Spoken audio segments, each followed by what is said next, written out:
का म्हणता बे चंद्रपूरचे पोट्टे होत, आम्ही चाललो आहे जुनून आले कायसाठी पार्टी करायसाठी. तर चला ना मग तुम्हाला पण दाखवतो मग आमच्या पार्टीचा माहोल. पोचलो मग पुट्ट्यानं जुन्या गावामध्ये पोचल्यावर मस्त एका तलाव पाशी आलो पुट्ट्या हो बड्या. पार्टी करायसाठी एक नंबर जागा भेटली भाऊ आपल्याला. म्हणलं बढिया मस्त चकाचक बड्या झाडू मारून देतो म्हणले.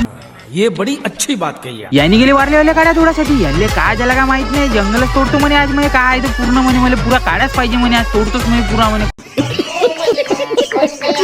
आमच्या हिरो लोकांचे आगमन झाले मग मस्त एक एक हावय आपलं शुभम भाऊ. याले तुम्ही ओळखत असं नाही ओळखत तर जाऊ द्या ना मग. आपल्या दाद्या हलक्यामध्ये बड्या मग हर्षी भाऊचे आगमन झाले मग बढिया. आमच्या आर्यन भाऊला घेते तिथं नाचायचं दिसते कसं. आमच्या आजा भाऊ म्हणे मी टमाटरच कापतो म्हणे, बाकीच्या तुम्ही पाहून घ्या म्हणे भाऊ म्हणे. आमच्या दादा भाऊ म्हणे असा भात बनवतो म्हणे, खाणार कमी ना फेकणार जास्त म्हणे तुम्ही म्हणे. टाकले मग कांदे, टाकले मग पेस्ट ना, ग्रेव्ही झाली मस्त एकदम बेस्ट. भाऊ चिकनची पीस टाकले सटसट ना, आपली भाजी झाली मस्त फटफट बढिया एक नंबर ग्रेव्ही मारके.